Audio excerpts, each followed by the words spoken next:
Welcome one, welcome all to episode 242 of the Xbox Expansion Pass, recorded on Saturday, September 7th, 2024. I'm your host, Luke Lohr, the Insipid Ghost, joined by my co-host, the intrepid Captain Logan. Today, we discuss the incredibly divisive news out of PlayStation and its impact on Xbox, what it means for the return of possible mascot platformers and the like. There's also news of Xbox finally heading to Tokyo Game Show. We waited a long time for that one. And we say goodbye to an Xbox One era legend. As always, we hope you enjoy the show. Logan, we like to start the show by offering words of kindness, those who have made our gaming weeks better. But first, how are you, my friend? Doing good. I've been shorting myself sleep for friends and video games, so I think I'm living life good. I think that's what you're supposed to do. Yeah, that's right?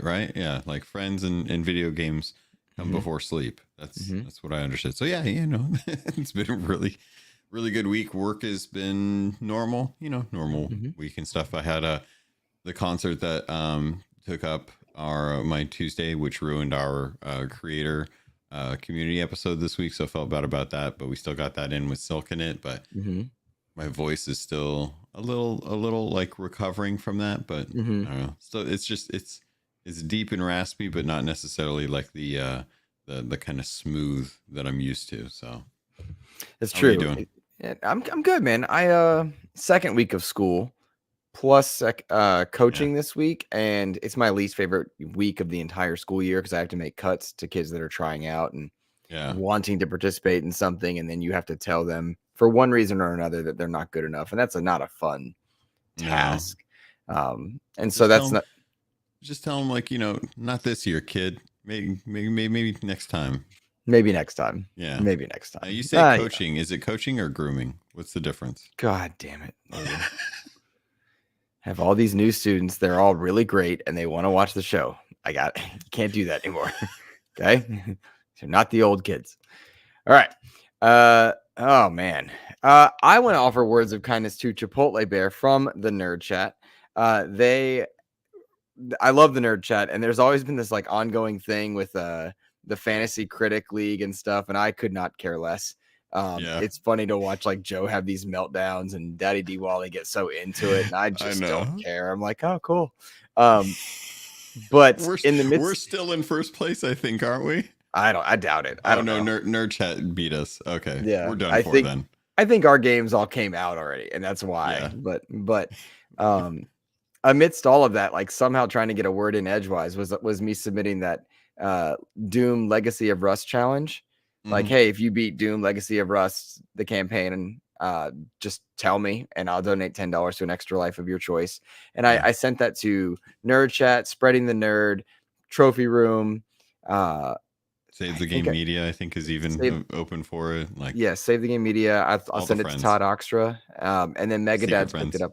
Yeah, Secret Friends Unite. Megadad's did. Oh, Megadad's jumped in on it as well, which is great. And so Chipotle Bear was the first person to finish the Legacy of Rust campaign. He sent me a clip of it because he thought he had finished it last week, but he'd only finished episode 1 of the 2 episodes. He finished episode 2, said he really enjoyed it. And so there's $10 to Extra Life. And so I'm excited to when awesome. Extra Life kind of opens up, I can send that in his name to an Extra Life of his choice. But he said he had fun. That's the point. Like, the challenge isn't meant to be hard. It's meant to be fun. And so it was exciting to see that he enjoyed himself. I'm finding it hard, dude. You're finding it?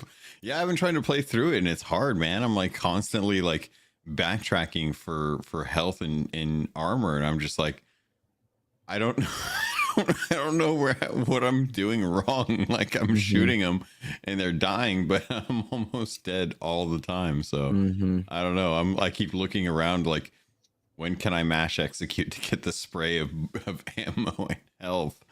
I don't know. It's totally different. It's that old school, but they do so many cool things with that old engine that visually look really impressive, I think. And they do things with enemies. Like, that's what I think is really neat about it. It's like reigniting what you can do. It's kind of like Sonic Mania did with Sonic and stuff. I think that's neat.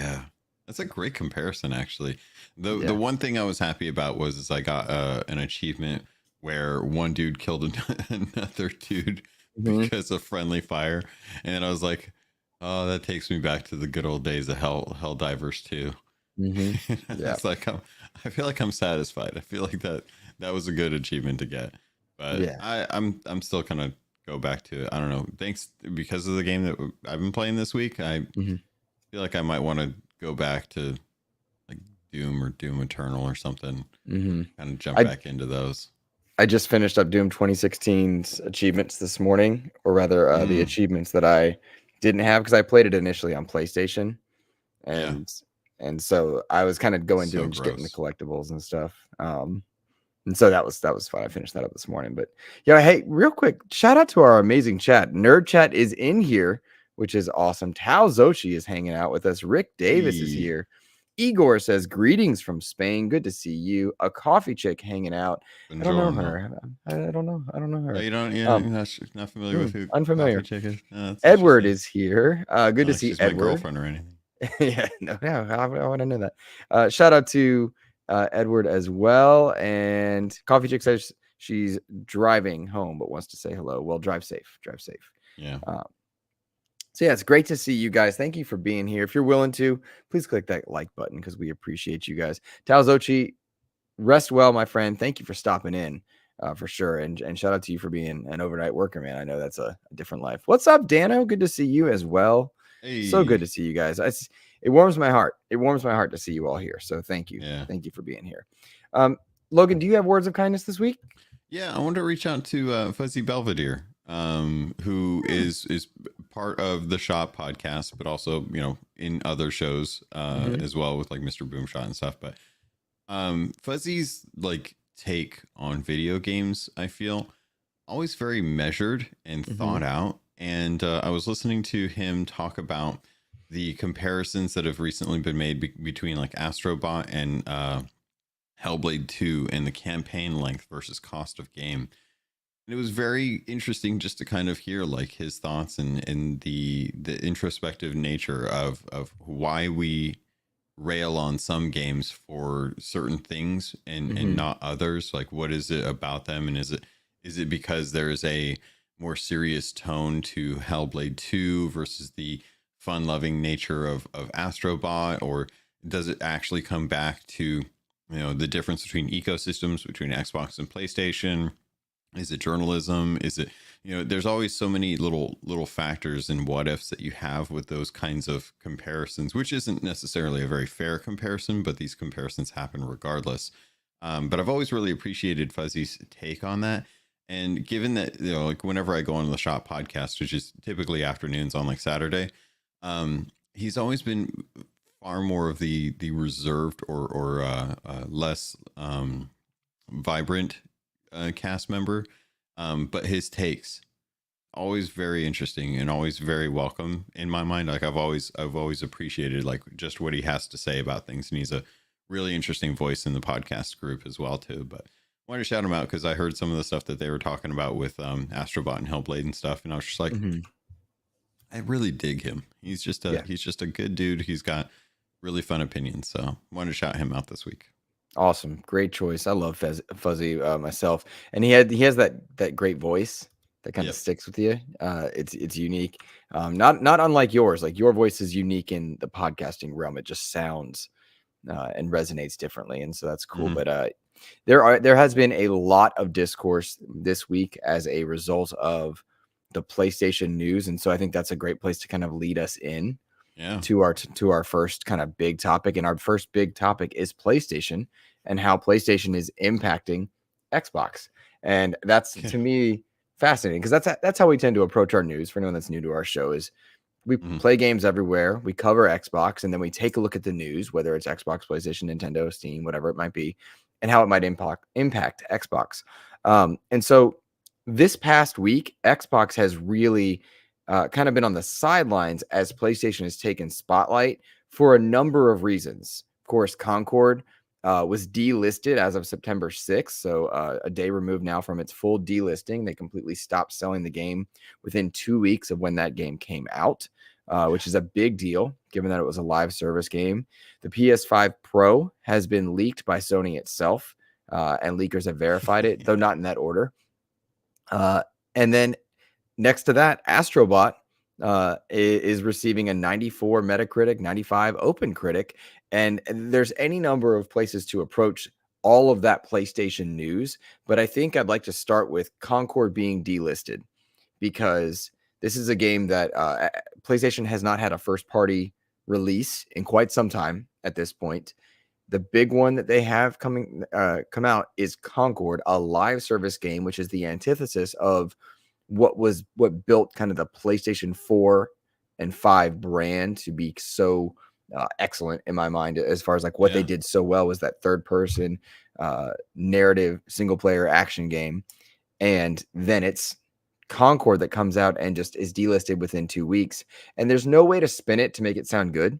There's no way to spin it to make this sound like a positive or a success, because a game shut down immediately after hard work of people. There was a lot of distracting discourse around it, and conversations about DEI and pronouns that might have taken spotlight over the very real mistakes that PlayStation might have taken, the very real positives that the game had going for it. But I don't think at its core there's a way to look at the Concord delisting as a good thing in the gaming industry. No. What was your take on Concord's removal? It was a bummer, dude. You know, you never want like a game like that to fail. You always kind of, in my mind, regardless of like ecosystem and stuff, if it's PlayStation, Xbox, and I never wanted this game to fail, because I always loved the concept of having weekly cinematics or story driven elements to something that I think I think this is the one thing that I think could maybe help explain a little bit about what I was hopeful for with this game. When Overwatch came out and Blizzard did their cinematics for it, everyone fell in love with the characters. Everyone fell in love with the cinematics. They were always like, you know, hey, Blizzard, you really need to start making movies, man, because this is exactly like your bag. Like, you know how to make cinematic trailers just absolutely amazing. And everyone jumped on Overwatch and absolutely loved it. It was a really fun game, and it lasted. It was the 2017 Game of the Year, I believe, for a lot of outlets. And that was surprising, considering it was actually a live service game. And the problem that a lot of people had with it is that, especially within the community, everyone wanted to have more story, PvE. They wanted to have the little vignettes and stuff. And they did events during holidays that helped kind of pull out more of the lore. And Blizzard took to heart what the community was saying, and they were like, okay, well, with Overwatch 2, we'll do PvE and we'll do more story. We'll build that all out for you guys. And it all fell apart because the team got shrunken down because of Bobby Kotick, and he kept pushing and pushing and pushing for Overwatch 2 to be something that was going to be paid with more customizations, and just like his mentality kept seeping deeper and deeper into the team that was working on Overwatch 2, because at the time Overwatch 2 was the biggest source of income for Blizzard. WoW was on a downtrend with its players, and they weren't really raking in the amount of income that they typically did. That's why they kind of brought Chris Metzen back. So all of this to kind of come back and say, when I look at Concord and I look at the team that was working on it and what their potential is, I saw exactly what the community was asking for from Overwatch. The difference here, I think, is that Overwatch was a cross-platform game, and it had a really good cinematic that gave people a really solid game. And then people started asking for story. Whereas Concord was kind of trying to approach it from this idea as they had a good cinematic and they had idea for story and wanted to build that out. And they had enough modes and characters to really satisfy what I would say is the necessary launch for a game like this. But the gameplay wasn't nearly as tight or as fun as Overwatch was. It didn't quite click. That lightning in a bottle didn't really snap in there. And I think that there's something to say about when you take a game and you place it in a world where you don't necessarily have characters that are easily relatable. Like, you can have humanoids, but a lot of the humanoids need to be as close to human for most of us as humans to psychologically attach ourselves to them, given different, like character types, archetypes, personalities, things like that.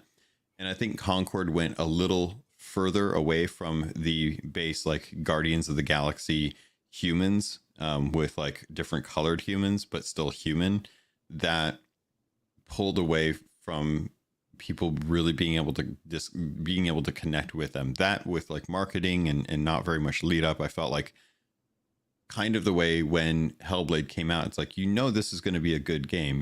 That people are going to enjoy it. It's still going to be pretty niche, but it didn't sell well because it wasn't sold to us well, if that makes sense. So it's a real shame. I was really hoping that Concord would take off, especially given the pedigree of the team and what they could do. What I'm hoping happens is that Sony takes this, lets them kind of pull it back into the shop, start hammering out some of the issues that they saw as of launch, start tweaking some of the things that they want to do with it, and give them an opportunity to relaunch this and see if they're able to do cross-platform, free to play, and just of all the customizations that they have that are going to be sold, let that be the living and dying of the game, and not necessarily the price point, the $40 price point that they were asking, and see if they can actually make this game work in a year after they've had time to kind of go back to the drawing board. Well, you really thought a lot about it. It was a lot. And I'm processing what you're saying, but honestly, I hope this game dies and never comes back. Oh my God. At this point, because Sony didn't listen. They never listened to their fan base. They didn't listen to feedback. They seemed to just plow through, put on their blinders, and go with what it was, and ignore what so many people were saying. To have a beta that garnered no interest, to Todd Oxtra's point in the chat, lacking a true open beta that solicited feedback, made adjustments, made alterations, to hear all the discussions around the game and seemingly ignore them. It doesn't bode well to me that leadership or those involved in it, whether it was Jim Ryan or otherwise, was listening to fan bases. And if you don't listen to fan bases, you will not be rewarded. There was no interest in Concord, and yet they plowed forward. There were conversations around Concord that were well beyond that of like surface level outrage of DEI and pronouns, but people were genuinely sincerely noting that this looks derivative on all levels. This looks like knockoff Guardians, and people weren't giving it the time of day. And it doesn't matter if there is substance there below the layer, because if that top layer is keeping people from entering, they should have made adjustments. It's like sprinting in Halo. Halo pure. If Halo purists got their way, then nobody would sprint. But more people were calling for sprinting in this modern shooter at the time, and they had to listen. They had to listen. And so I don't think they did the right things. I think they messed up too much as far as what Concord could be, and that it can never be recovered. And that sucks, because I'll skip ahead on something to say that we're going to talk about State of Decay 2. That was a team that launched and listened. They listened and launched. They listened on both ends. And that's not, and Sea of Thieves is another element. Like, they listened. They continued to listen. If you don't listen to the customers, the feedback, you're not going to get more people in. Doesn't matter. Can I pose a question to you that I talked to Joe about last week? Sure. And because I'm curious your opinion on this, because I find it fascinating. You mentioned that one of the cons for Concord was that it was very derivative of like Guardians of the Galaxy. Yep. Going to just earlier, I'm pretty sure it was this year, and time's a funny thing for me, but I'm gonna say Pal World was this year. Pal World, amazingly derivative. So do you think it just depends on the game that it's derivative of, or the IP that it's derivative of, to showcase something that is akin to it, just enough difference that legally it's fine, but the gameplay needs to be sound, and you can still have a real hit on your hands? Because Pal World, if I look at that, I'm like, well, that was a $40 game that was extremely controversially derivative of Mm-hmm. the Pokemon franchise, and it did amazingly well. And my argument, or not argument, but the points that I pulled away with was that games need to be memeable if you expect Zeitgeist to Mm-hmm. sell copies outside of marketing. So that was kind of where I was coming from, and I was curious if that's something that you wanted to touch on. Mm-hmm. No, it's an interesting question because we feel like everything is derivative of something else, and many people use X game to help define Y, or to help people Yeah. find commonality in this new thing. If you see a killer clown skin in Call of Duty, you're going to think of Pennywise, and you might describe it as such. If you see Mm-hmm. something in one place, you might use a more commonly known thing to define it, or to help people understand what it is. There is a balance in that, because if people aren't asking for what you're giving them in its derivative, or people aren't seeing what makes something special, there's a problem. If you look at the Avengers launch, remember the Avengers, the Square Oh Enix yeah. game? I mean, I Oh loved yeah. that game, but I truly did not enjoy it until I was getting MCU skins and getting to play as those characters, because everything felt knockoff and strange Mm-hmm. in it. And that's a silly thing, but it was a barrier for that game, because everyone was like, Yeah. that's not Chris Evans. That's not Chris Iron Hemsworth. I Man. don't see. Yeah, that's not even Yeah. close to RDJ. And so What was the it's a, what's that? there was like it's like the stun doubles. It was like the stun doubles Yeah. MCU Yeah. was the joke.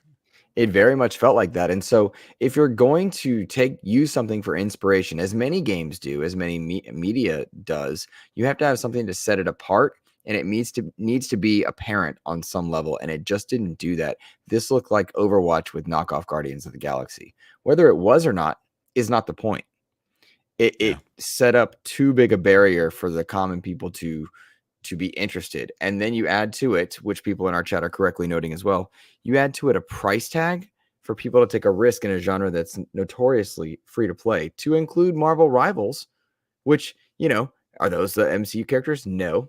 Knockoff? I don't know. But there's enough style there to set it apart from MCU. Yeah. So it That's looks the like its key. own thing. Exactly. It looks like its own thing. And there's no barrier to entry. Download it, go. And so I think that's really what it is. I do think the character design is pretty bad in Concord. That's not to say it's not well animated, well drawn, well everything. Like, the models are well done. I don't like the style of them, and that's a preference thing. But clearly, Yeah. in this unique case, Luke Lohr's swimming in sevens, pretty forgiving attitude did align with the masses, and so kind of a bummer there. Big shout out to Jalen Gill in chat, one of my favorite human beings on the planet. She always gets a shout out. I love her. Hi, Jalen. Yeah. So I that's my take on your question. Do you think that if they had more human looking characters that were still kind of alien, like on the level of like Star Trek or something, where it's like, okay, we know these are actors, they just have some makeup on. Do you think that that may have swayed your perspective on the characters and who you connected with? I don't think so. I think when you step back, there is no silver bullet that fixes Concord, whether it's art design or anything else. I think it's a combination. Oftentimes in life, we see something that fails and we want the silver bullet to fix it, or we see something that's going wrong. How do we fix it? And it's a combination of many things, not one. I see that in education all the time. People want to know how to fix something.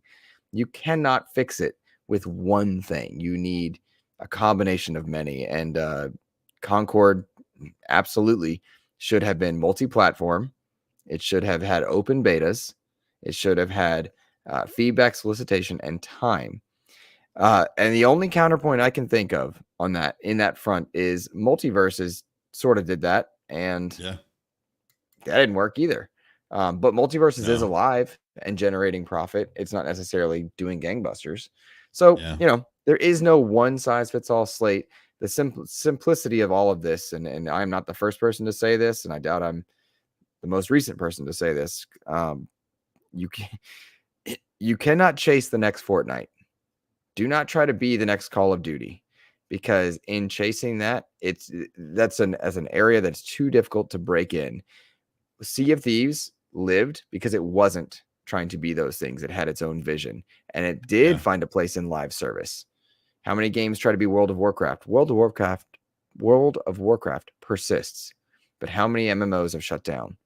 And so sometimes you just can't be the thing. You got to be unique. Yeah. And there's a game that I can't talk about right now that we're reviewing for for our show that I think is doing a really good job of that. And I'm really looking forward to the conversations that we'll be able to have about it later this month. But finding a way to be unique in a genre saturated market, it doesn't matter what your game is. It could be a live service game, it could be a platformer, it could be a Metroidvania, it could be a roguelike. I would argue that every genre right now is saturated with games. There's no shortage of good games to play regardless of the genre that you're into. I think the difference is that you genuinely need to have something that pulls you out of the norm and does something unique to be able to give players an opportunity to play something that they haven't already played. IPs, they sell well, but they don't change very much. Hogwarts Legacy 2, which I don't know if we remember seeing in our show notes, no, just got announced. They just announced at one of the financial meetings for Warner Brothers that Hogwarts Legacy 2 is starting production. That is a good example of them doing exactly what is expected in an open world adventure game. But the IP and the story is strong enough to carry a game like that, even though the actual game itself is very similar to tons of other games. But the execution and the idea was there. And I think that says a lot to what makes a game successful. If you have IP, great, but the game has to be really good. Otherwise, you end up with Quidditch Champions, which is like, okay, still has Harry Potter IP, came out this week. No one's talking about it. Why? Because other IPs are stronger right now. And their games are similar to what they have done in the past, but they're more sound and it's more compelling. To I don't know if this helps or hurts your point, but what you just described, think about Star Wars Outlaws. It doing way better than Avatar Frontiers of Pandora, but way under Jedi Survivor, but it's doing all those things you're talking about. And so I don't know if that helps or hurts the point, but again, I think it's a one size doesn't fit all. You cannot create an algorithm formula for success that is 100% reliable. Just doesn't work. Palworld is probably the best counterpoint to that I could point to and say, because that is one where I think they even admitted that they were looking at exactly like what the trends were and built a game around that, and it actually worked. Open world survival, collectathon, guns with Pokemon, like it worked. I don't know how. I will compliment our chat for having very good points and a good discussion within there. Nice guys, it's good to read. Nicholas John.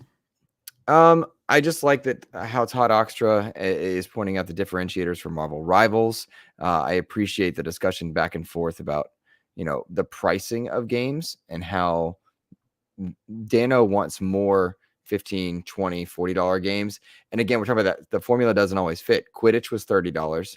Tales of Kenzera Zal, one of my opinion, the best games of the year, $20,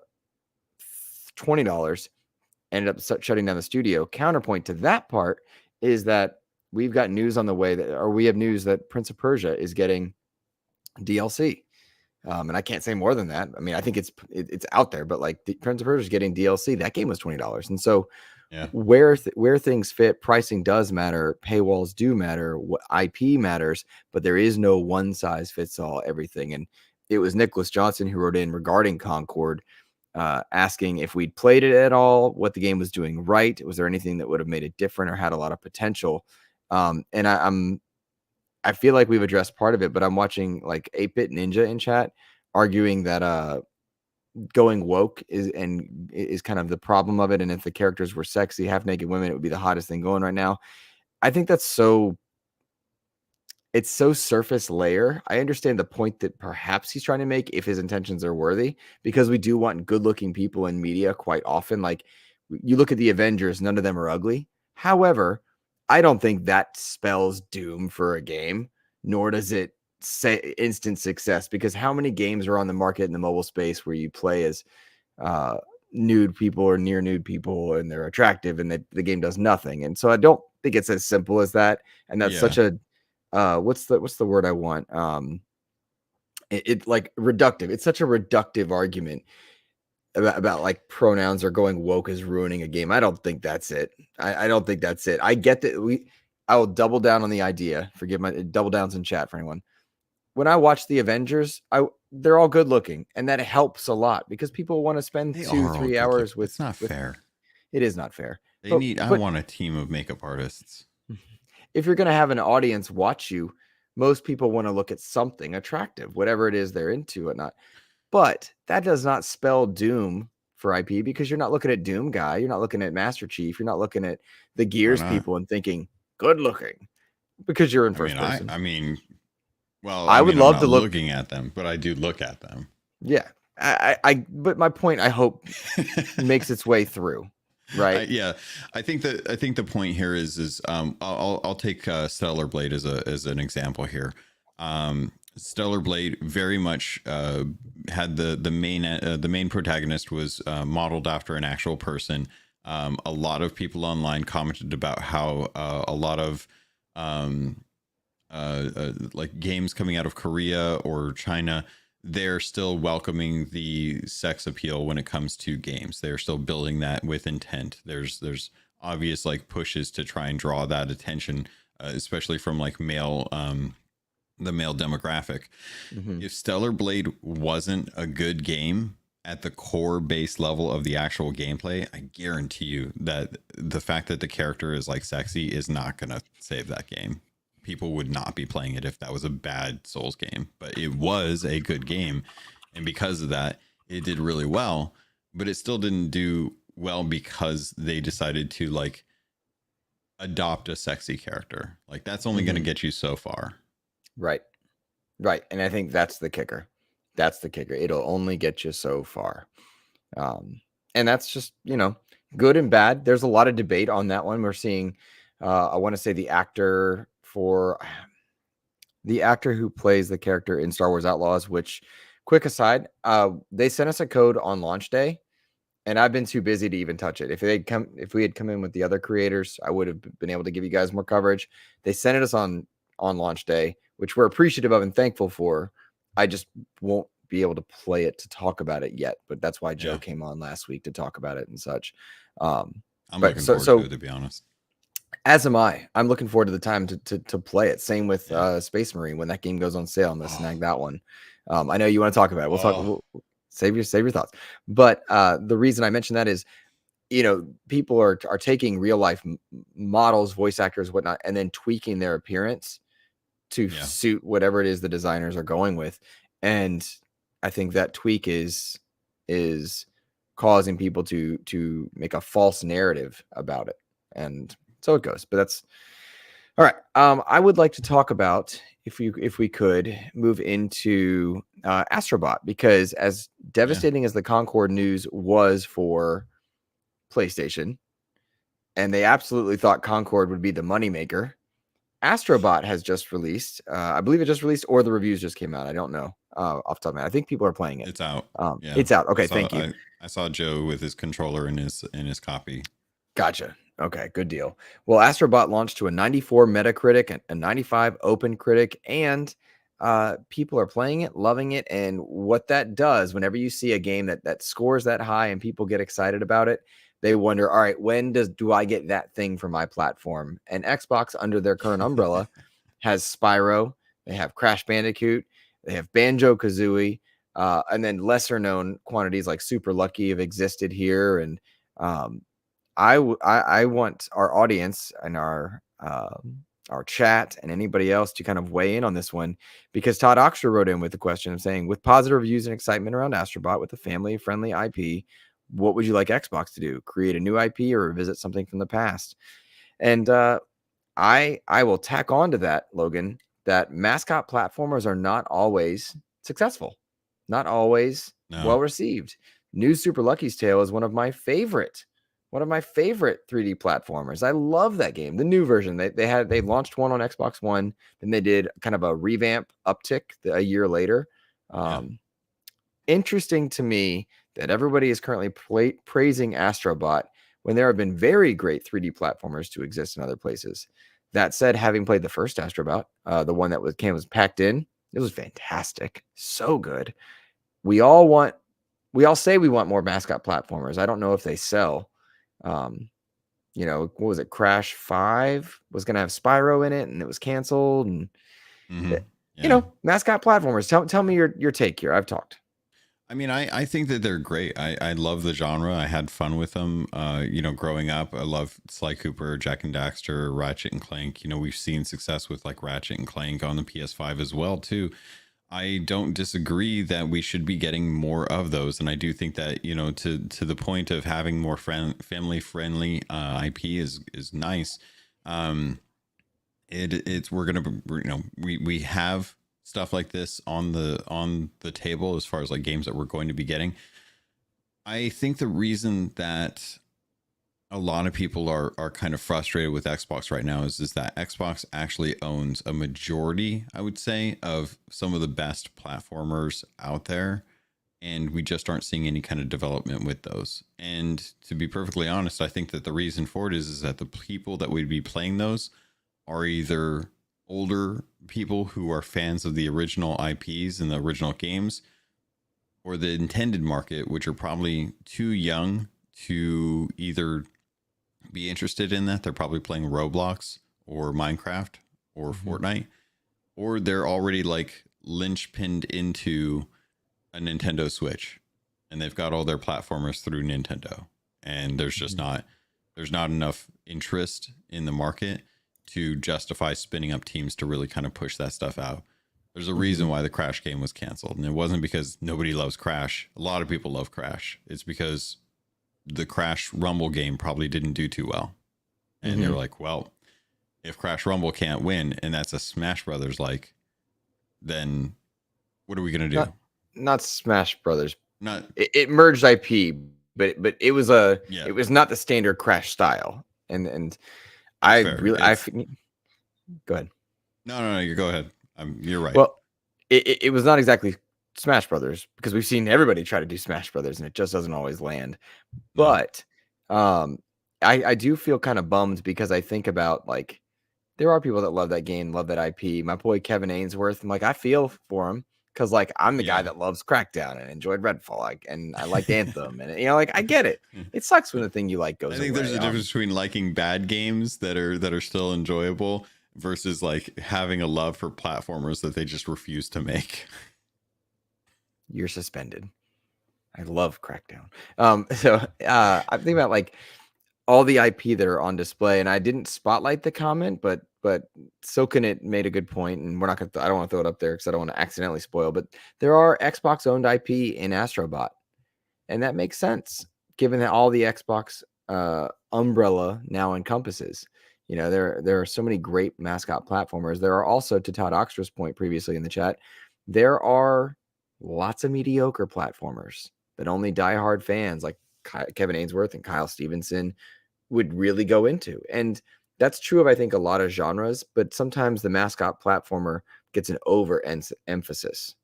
And so does Xbox need one? I really do think so. Put one on the Series S box. You got a picture of Banjo or a picture of Spyro and Crash, and it helps you sell to families.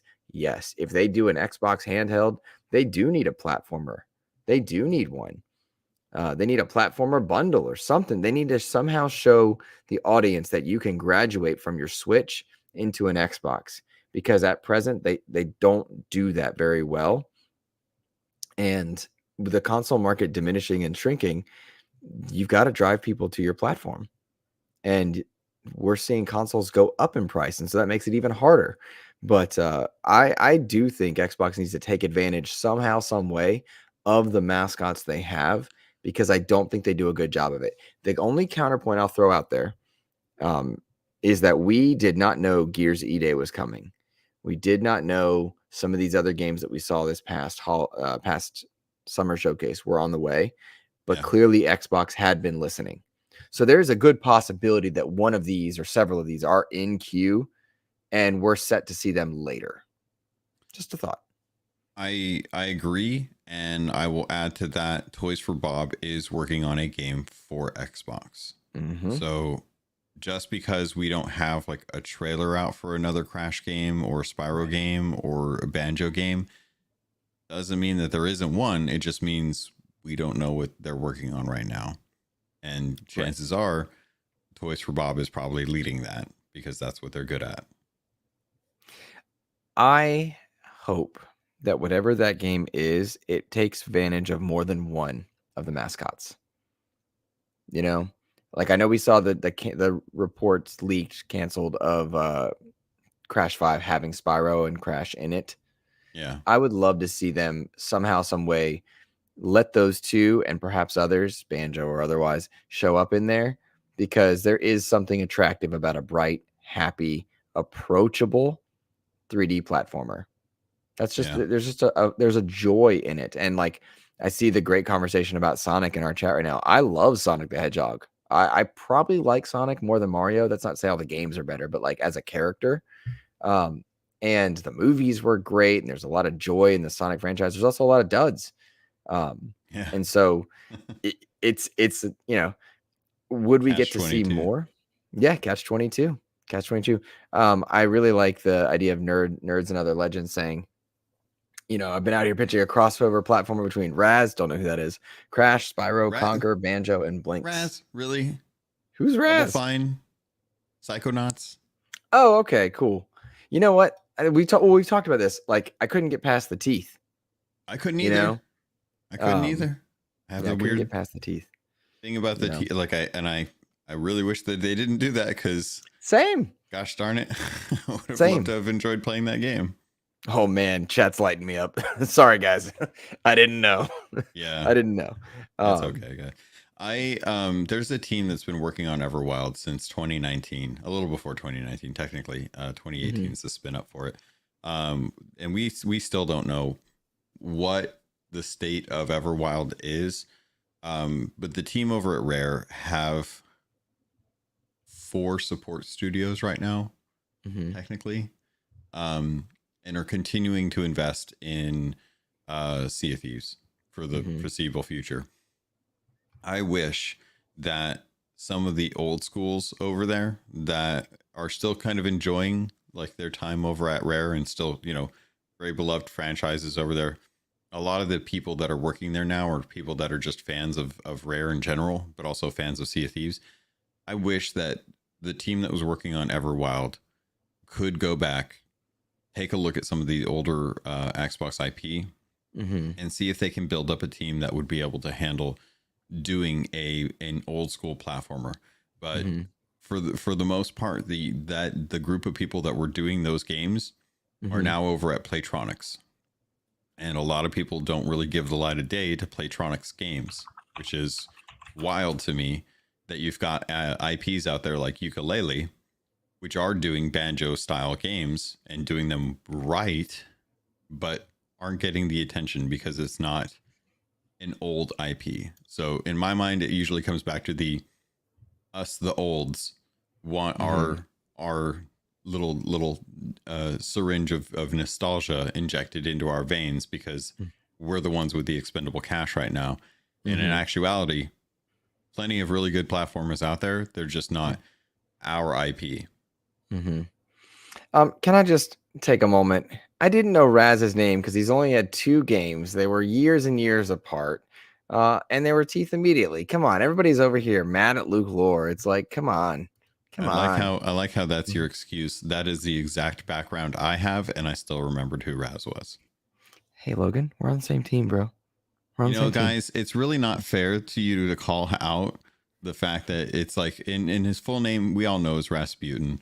Like Raz is kind of his nickname and stuff, but really when they start getting out more games like Crash or Spyro, something like that, then we can start having like this discussion about Raz being a household name. All right. That's right. Back off a little bit. That's right. Thank you, Logan. Is that good? Do I still get paid? Yep, you do. Okay. There you Cool. go. The last thing I thought in Xbox adjacent PlayStation news was the PS5 Pro leak that some of the stuff showed up in like an update for Sony stuff. Like they put out an update on something and there was the PS5 Pro right there. Leakers had said like a day or so prior that the PS5 Pro would have 3 stripes, not 2, and then there it is, or not 1, and then there it is. And I honestly like don't care that a PS5 Pro exists because it just seems odd that they are raising the price in Japan, that people, they're console sales are slowing down. I don't know what the PS5 Pro will do that is so special. But I also like, cool, rock on. What game are you launching with it? That I'll be really curious to know like what benefit. Do you think so? That seems far away. I don't know. I don't know, man. Like I think if you'd launch it, that'd be really cool. But there's got to be like a Wolverine Claw edition at some point. It's Concord remastered. Oh, good. I was waiting so long to make that joke. I thought it was going to be Helldivers Director's Cut. That's what I thought it was going to be. There you go. Director's Cut edition. Yeah. Either way, mid-gen refresh, I don't think it's necessary this time out. I don't think we've maxed out these systems, but also like rock on. If you have the money, I get it. And it's one of those, like, if you're a creator in that space, cool. I wonder how much it sells. I don't know. Here's a question. Do we see it at Tokyo Game Show? Oh God, no. Game Awards. Tokyo Game Show? No, I don't know. So blog posts. No, that's reserved for VR. Stop that. PlayStation Direct. Yes, we will probably see it at a you can now purchase this through PS Direct. That will be the announcement of it.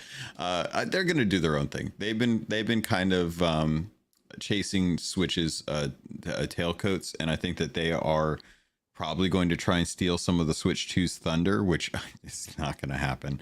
But I do think that they are going to want to do this on their terms, not on another showcase, and especially not for the Game Award. Like Healy's got a good relationship, and they're kind of like giving him stuff to play around with. He is not going to get the PS5 Pro like announcement the way Phil Spencer was gracious about like the Xbox Series X, because Phil knows he needs the Game Awards for something like that. Sony doesn't need something like that. Yeah. All right. Well, something to look at. I'm curious. Just kind of what they do with it. But before I would like to talk Tokyo Game Show, and I would like to talk about State of Decay and some of the relationships of developers skipping Xbox and not. Before we do though, Logan, I would like to take a moment and shout out our patrons, if you don't mind. Heck yeah. You got to do it last week, so I want to do it this week, if you'll let me. All right. Is that okay? Is that Never okay? mind. No, that's fine.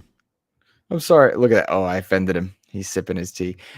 So guys, I want to say a big thank you to everybody that supports XEP, either here on YouTube with channel memberships and super chats, or at patreon.com/Xbox Expansion Pass.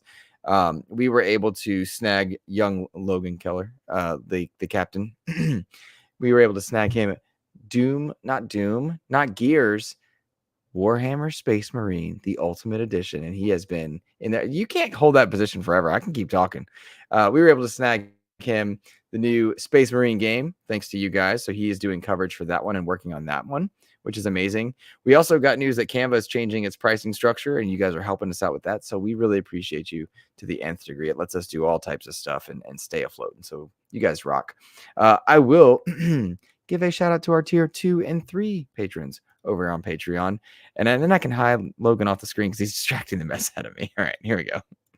We want to give shout outs to Edward, Chris 1H1D, Nicholas Johnson, Ellery Woods Parker III, Rob Frawley II, Tao Zochi, Randall Thor 19, Silkenit, Hafrican aka Charles Jones, Game Positive, Jam Pack Sam, Matt Valdez, Neo Prime 33, Rick Davis, Red Beast, Xbox Mike 29, the Lord Sir Master James Suddy, Brendan Myers aka the Winter Gamer, Sony's VP of Marketing, Kevin Butler, Clint Coombs, DJ Hero, and Dano12. Thank you guys so much for supporting us over at patreon.com/Xbox Expansion Pass. We appreciate you tremendously. And YouTube channel members, your names have been scrolling at the bottom. Thank you guys for helping us out. It really does make a difference. You are awesome. Captain Logan.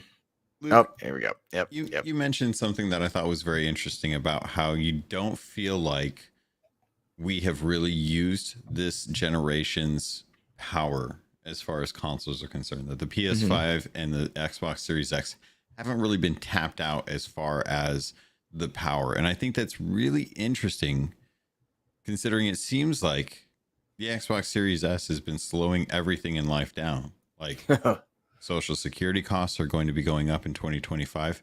Thanks, Series S. We are getting lower, movies are doing worse in theaters. Like Beetlejuice reviews are not looking too high. Thanks, Series S. Stubbed my toe this morning. Yeah. Series S. Almost out of coffee. Thanks, Series S. All these reasons why people are saying that the Series S is consistently holding us back and creating an issue, but you feel like we are not yet tapping out the power of the current gen systems that we have. So there seems to be a little bit of a disconnect based on what we feel with the Xbox Series X and PlayStation 5 and Series S. But according to devs, Marvel vs. Capcom Fighters Collection and the Fighting Collection 2 is actually going to be coming out on the Xbox One. So that's one check in the box for us that the power is not necessary. Dune Awakening's chief product officer, Scott Jr., calls the Xbox Series S a challenge. Tick in the box for the Series S holding us back. Intoria, the last song, Xbox Inatria. version. Or Inatria. What did I say? Intoria. Yeah. Inatria. Inatria. It's a made up word. Don't worry. Well, I just didn't even read it right. That's the weird thing. Inatria, the last song, the Xbox version has been delayed to an unspecific date after the developer Jamama. Yeah. How do you say that? Okay. I don't know. Stated that the Xbox has ignored them for months. I'm very curious. And as of September 25th, they've actually shared on social media that Phil Spencer made himself directly involved to ensure that Inatria arrived to Xbox as soon as possible. And I talked about this with Joe last week, that being a Karen on Xbox or on Twitter can actually make a difference. And it works all the time with large companies who don't have people to really kind of like curate or pay attention to every single game that's going to be released. But this narrative around developers having trouble with the Xbox Series S, calling it challenging, saying that it's not powerful enough for what they want to do with the game, because they're building the game on really powerful PCs and they're building the specs for the PlayStation 5 and the Xbox Series X.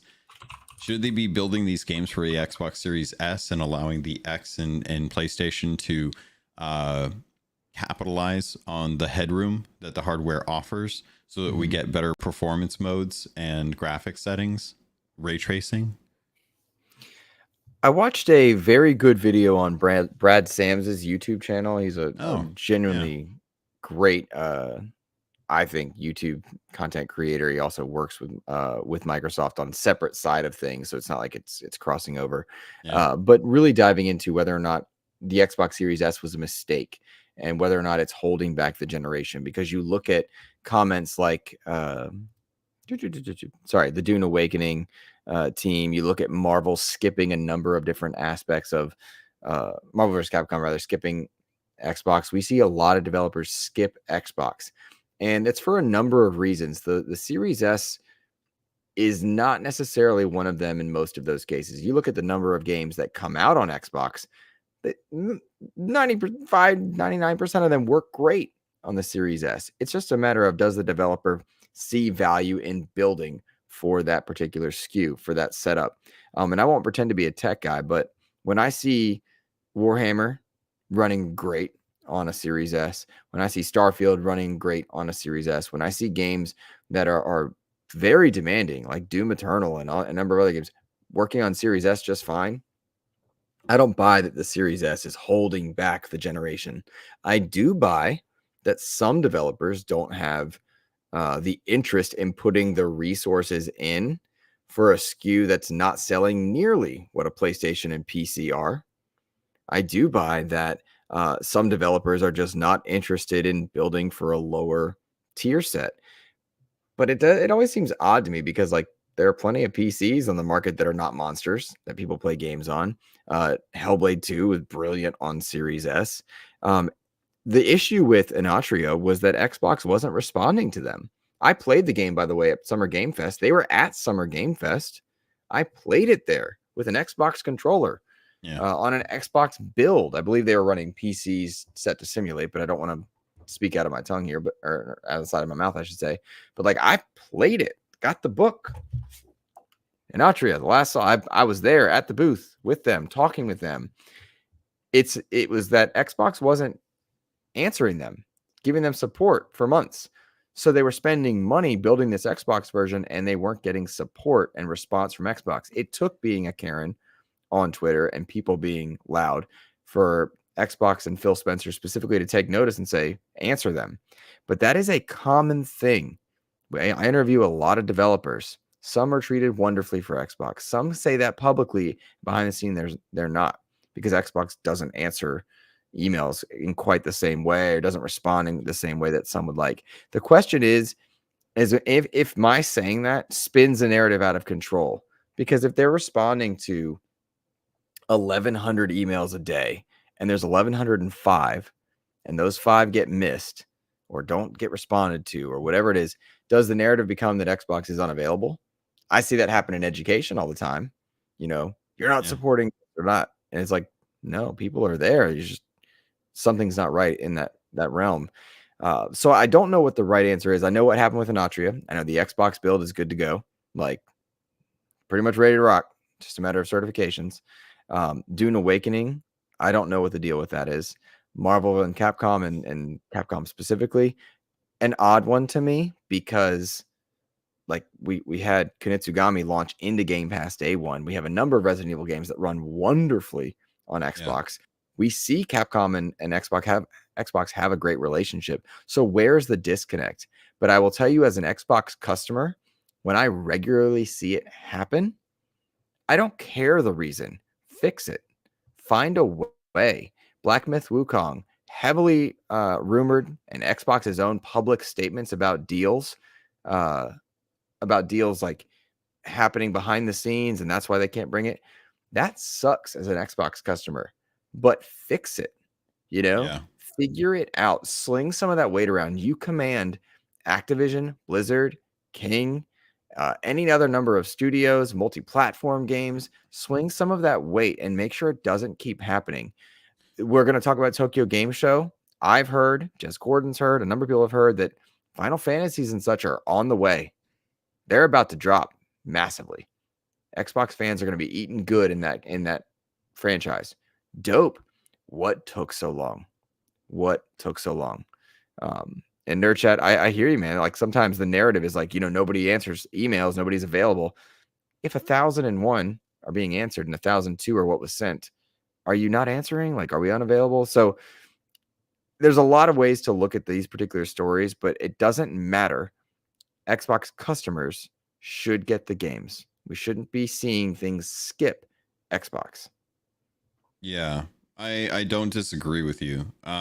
We have seen when stuff like this causes an uproar, and I'll point to Baldur's Gate as a good example. When the community rises up and votes with their voice and says, hey, we want to play Baldur's Gate 3. Why isn't it available on Xbox? And the developers throw Xbox under the bus and say, well, it's because of the parity clause in our contract that we have to bring the game to Xbox Series S. It's kind of a bummer because I'm like, these are games that are on PC. Almost every single one of these games is all on PC. PC is a broad spectrum of hardware. They have to account for, and you see it in the minimum specs. How many times have we looked at like games and seen like the PC specs and they're like, here's the minimum, and it's like people are still using that kind of hardware. Like that's painful. I can't imagine trying to play a game like that, but that is the minimum running specs on it.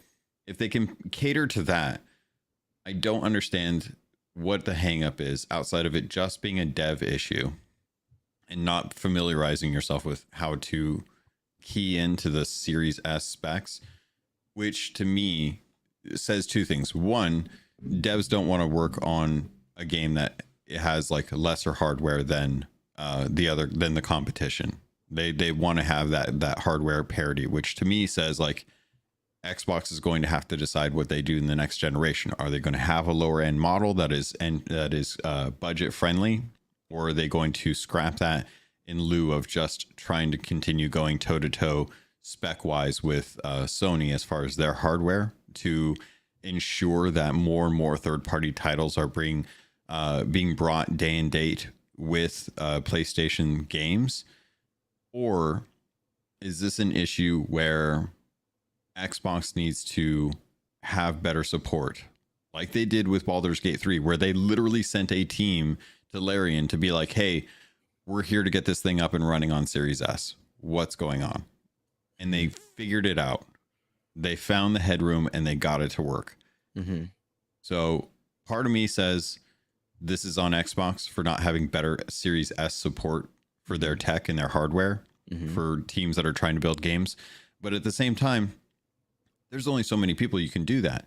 There's like thousands of developers out there trying to build games for the Series S. Do you seriously think that they have the human power to be able to address all of those developers' concerns? If they can't even get the emails sorted out, how do we expect them to be able to support all those developers? It's going to take time. It's going to take voicing your discontent online in other areas outside of just emails to be able to get attention. That's how we get things fixed in today's society. So I don't know, necessarily what people are going to really expect out of this, because it takes two to tango. Xbox has to do a better job of supporting.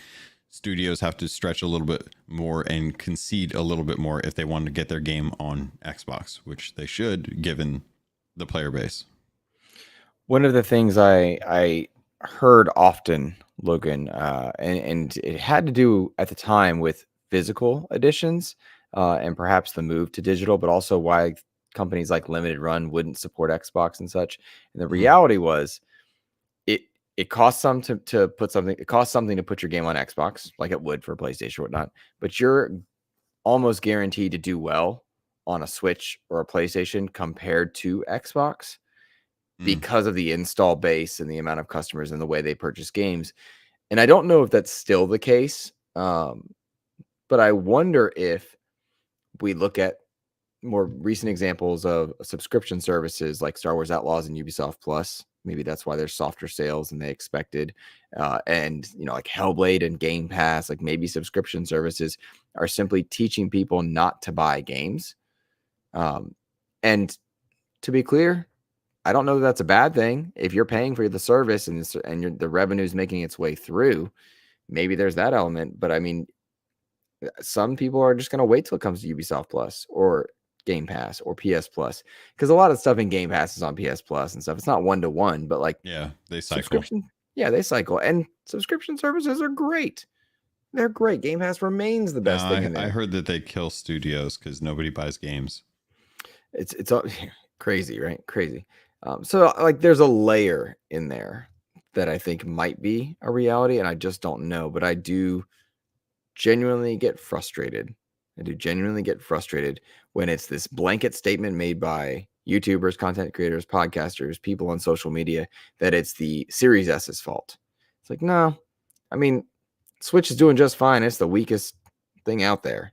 Like there's more to it. It's not no silver bullet. There's no silver bullet. Yeah. That's my take. So, all right. Let's shift over. Let's see. I'm doing time codes here, trying to make it easier for our listeners for later. I do want to talk a bit about Tokyo Game Show. Xbox seemingly waited till the last minute to announce this one.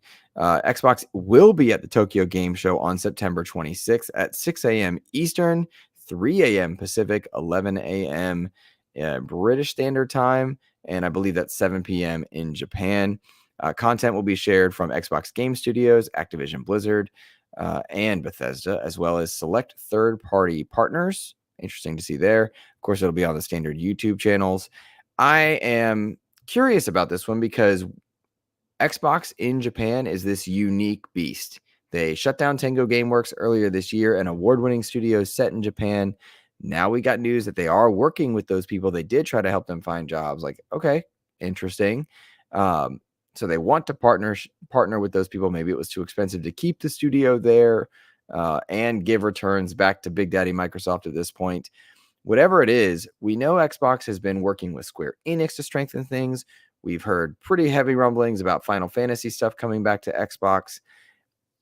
The Xbox also got a big old sales boost in the past few weeks in Japan as a result of the PlayStation price increase, because people are saying, well, I want to play this game, that game, the other game. Xbox is cheaper to do it in. So I just wonder what it is they're hoping to accomplish by being at Tokyo Game Show, what their goals are for being there. Are they trying to build relationships with developers, with customers? Do they have something special to show? Or do they just want to remind people that they're an option? So I'll leave it to you for your take on this one. And chat, please drop your thoughts in as well. I'm looking forward to if the rumors are true about them coming out with Final Fantasy content. I mean, I have a fair amount of that on my PlayStation right now. I would like to be able to play that content on my Xbox where I feel more comfortable. This is something that honestly, I'm very surprised that we're still seeing Phil and them kind of push in Tokyo. It feels like we had a really good push back in 2019 when all of the past Final Fantasy games came to Game Pass for a while, and then we got all the Yakuza games come to Game Pass for a while. Many still here or not. And then it kind of went quiet. And we started hearing rumblings about Final Fantasy 14. Then we started seeing like some Atlas games actually coming through. I think what's going on now is that the continued efforts by Xbox to try and get more consumers in Tokyo or in Japan is working out for them. Especially if Sony's going to be hiking the price of their systems. A lot more people are going to be looking at Series S and Switch as opportunities to continue into the gaming sphere, you know, not necessarily needing those.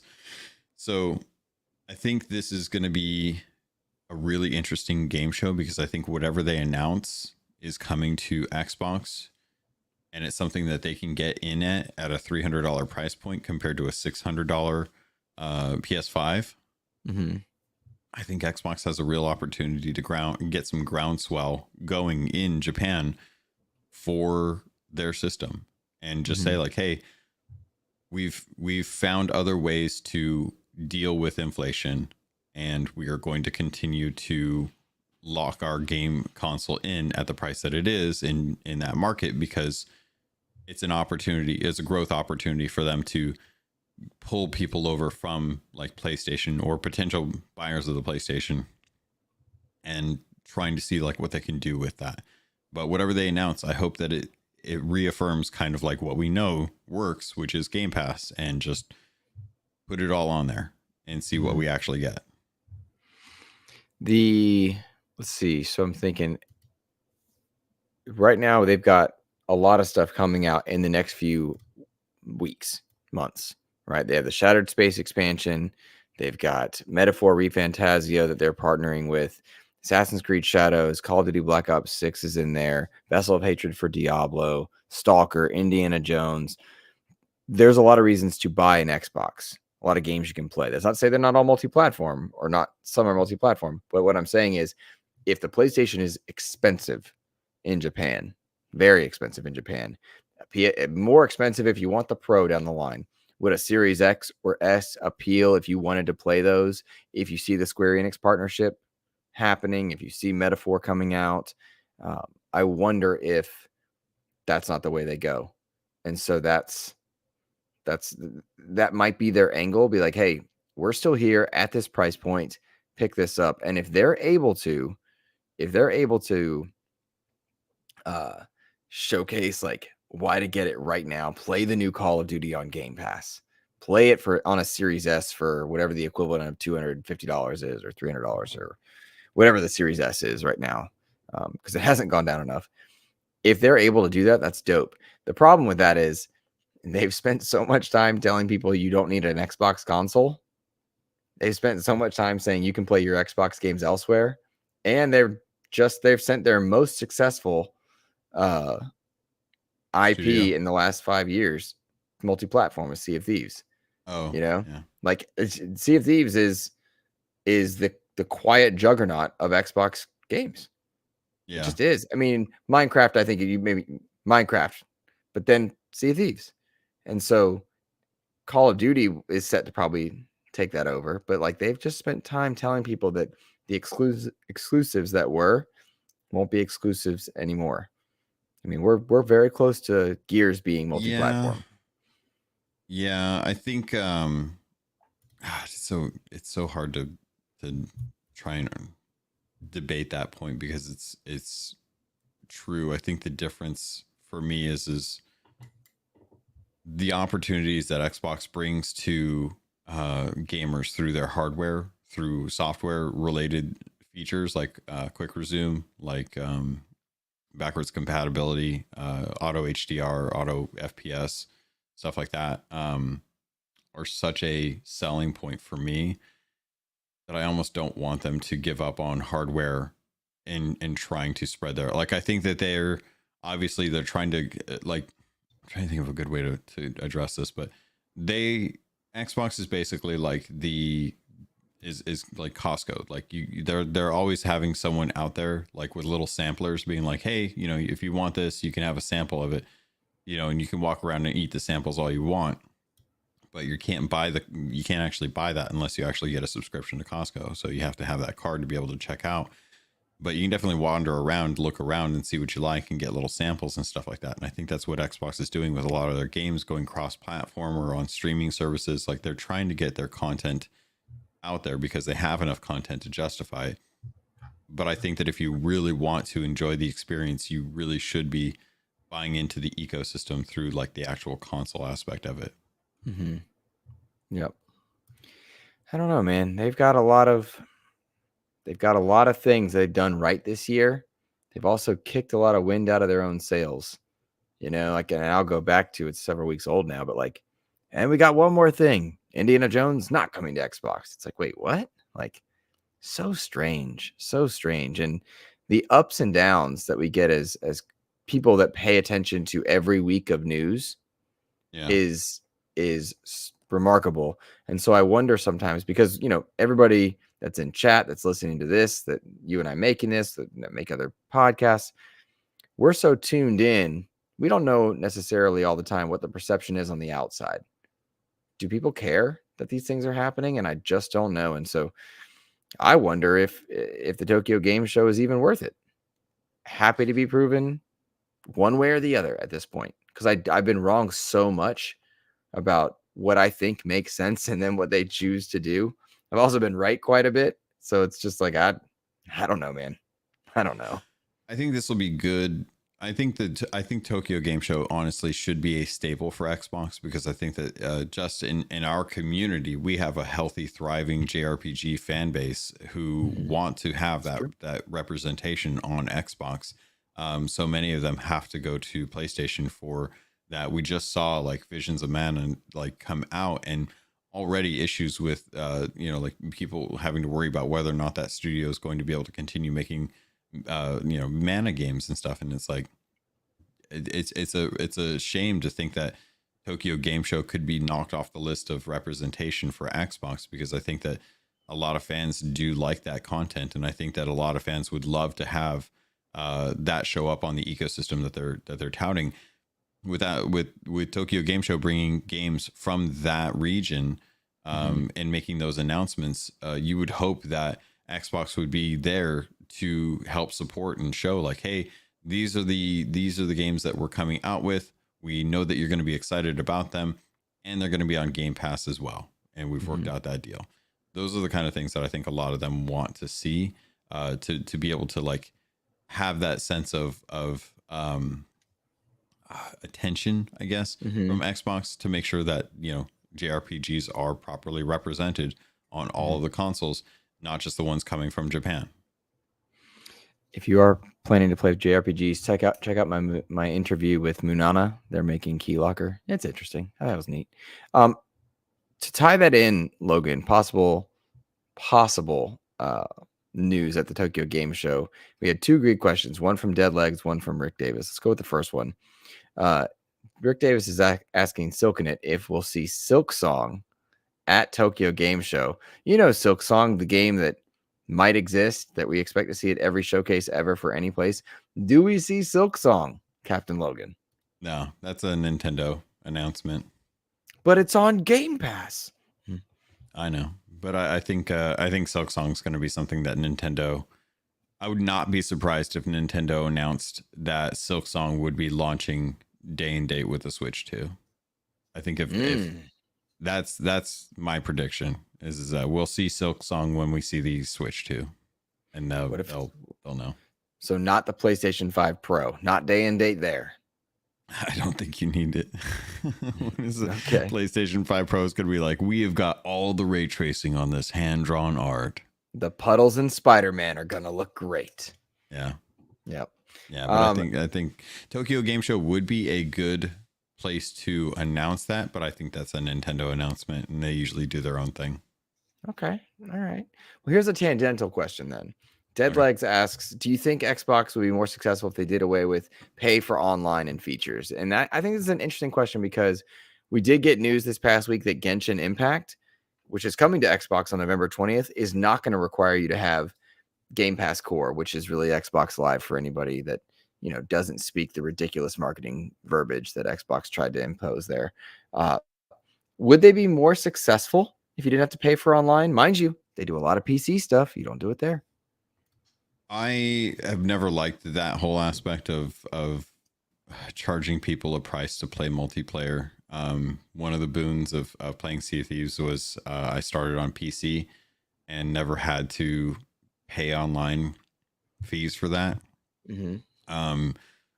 Xbox Cloud or xCloud has free access to play Fortnite. Like, you don't have to have Game Pass to play Fortnite. You can literally just stream Fortnite through xCloud and not have to worry about it. So the caveats that Xbox decides to make for certain things is wild to me, that we are still being asked to pay for online multiplayer and it's cloud saves. Like, cloud saves I get.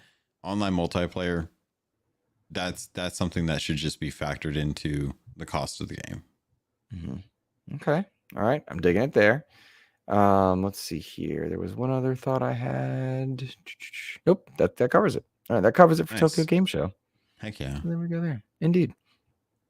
All right. I was surprised by the State of Decay news.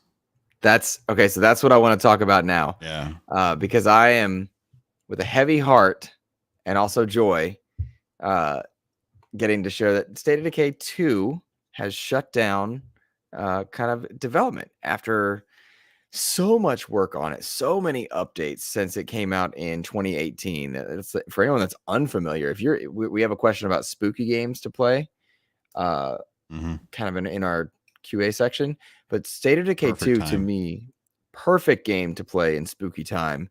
Especially spooky time. This is spooky it is time. Yes, I count September and October, by the way. Yes. We are in spooky season. But don't you dare celebrate Christmas before Thanksgiving, you monsters. So anywho, State of Decay 2 is, to me, one of my favorite games of the Xbox One era. And in general, I genuinely love State of Decay 2. It is such a great co-op game because when you're driving around at night and there are zombies out to get you, it's wild. But I love State of Decay 2. If anybody wants to go back, I would re-download that in a heartbeat. I put so many hours into it. I don't have it like right in front of me to look up, but I love State of Decay 2. And Undead Labs has been working on it continuously and updating it for 6 years. And that is a wild amount of time, because much like Sea of Thieves, it launched pretty barren. And when its Juggernaut update hit, there's horde mode in there, there's special building things, they've got great weapons in there. They've done so much to State of Decay 2 to make it special. And now they're shifting entirely to focus on State of Decay 3, which I'm also very excited for. I think we saw those teases in the early days of the Xbox Series X, Series S and X. I'm stoked for it. It's just exciting to me because State of Decay 2, fully playable. You can keep on playing using your existing saves and your communities, but they're shutting down bug reports. They're no longer going to be doing updates and fixes. Update 38 is going to be its last update that comes later this year at some point. And then they're all hands on deck for State of Decay 3. And I want State of Decay 3 to be like the big arrival for Undead Labs, because anyone that's played State of Decay 2 in the last 4 years knows how good it is. But anybody that hasn't isn't really familiar with how good this game is. So I'm stoked for Undead Labs to really go in on something special and new for State of Decay. But cheers, double downs in chat. Pizzas. I love State of Decay 2. Cheers to you. I don't know if they're going to really do anything. I'm very curious to find out if they actually do something that is going to be like unique or different, because I feel like with State of Decay 3, they're just going to really hone in on what they realized was some of the core gameplay elements that they wanted to expand on with State of Decay 2. And it was actually a year ago that State of Decay 2 switched development teams, and State of Decay 3 went into full production with Undead Labs. Because and forgive me for not remembering, it was the Curveball update a year ago where the UK based team kind of like took on the mantle of doing the updates for State of Decay 2, and we've had was it 4 updates since then? I think. Let me think. Look, it was top of my head. I know we're about to have update 38. Yeah, so 34 was the Curveball update when they took over, and we just got update 37 a month ago. And I think that honestly shows that the team that's been working on it still has a lot of love and care and passion for it. But Undead Labs has been working on State of Decay 3 for the last year. I'd be very curious to know like why that was something that was taking so long. What was it, 2021, the year where we first saw like the first cinematic? Right. That sounds right. I'm trying to remember when it was. I know we just got the update this last showcase, but I'm trying to remember what year it was that we saw the cinematic trailer with all the other like IP that they had like announced and stuff at once. But I'm excited for this. State of Decay 2 came out right at the same time that Sea of Thieves came out, and both were like Game Pass launches. And it's one of those things that it's like, I feel like State of Decay didn't quite get the love that it deserved. And I think that they still did a really good job of supporting and building out that content. I just look forward to hopefully State of Decay 3 taking on some of the aspects of other games like of course I'm going to blank out on the Deacon game that Sony like buried, that was their zombie game that was like, oh my gosh, Days Gone. Took me a second. I was trying to I hope State of Decay does something that's a little more Days Gone, but still has the obvious like base elements to State of Decay 2, but gives you something that's a little more freedom when you're playing, that you can still have like friends jump in and have fun with you. But there's aspects to things like Days Gone that I really enjoy. Back for Blood as well too has some really fun elements that I hope that the developers, that Undead Labs, is taking a look at some of these other zombie games and trying to see like where they can pull some of that those design elements, those kind of like hooks into things like State of Decay 3, because I think that there's a good reason for those games to kind of stand on their own, and State of Decay 3 has to be something that I think a lot of people jump into and find the fun in a way that was just like right on the edge with State of Decay 2. Like they were just there, and it took until Juggernaut Edition for it to really like cross that step. But at that point, most people had kind of written off State of Decay 2, similar to the way that people kind of wrote off Sea of Thieves until the anniversary update. And I'm looking forward to what they do. Honestly, I genuinely want to jump into State of Decay 3. I will play State of Decay 2 with you because it's something that we can cloud stream. I'm totally fine cloud streaming that game if you are. And that way we don't necessarily have to like install it. We need to take advantage of that more because there's definitely like little like itches that we want to scratch that we don't take advantage of the Xbox like xCloud streaming feature to just jump in and not necessarily have to worry about downloading the whole game. You're right. You are right. Could do an XEP game night where we all do spooky and just jump in and go. That'd be fun. Can we do that? Would be fun. Can we actually like commit to that? Yep. Here's the thing. Like I'm so busy right now. This is my busiest time. That's why you're doing Warhammer and Redacted and everything else. Like, Warhammer. Are you like so? You wanna let's take a minute actually, and I'm gonna put our time code here. 25 40. Okay. So several things are happening in the actual you can play right now game space. Yeah. Warhammer is out for people that are playing or that paid for the Ultimate Edition or the Early Access Edition. And the Black Ops 6 beta is back live. I played one match. It's really good. Oh, I know. I need to jump into that. I only played one match, but I was so tired. I was like, oh, whatever. And it's been 5 years since Gears 5, which is crazy. And I say that 5 years since Gears 5 because to me that game is one of the best looking games ever. But now you're playing Warhammer, which to me, from the not having touched it, because we didn't get a review code, so not having played it, not having touched it, it looks like a love child between Gears of War and Doom, which are two of my favorite franchises of all time, both in my top 5.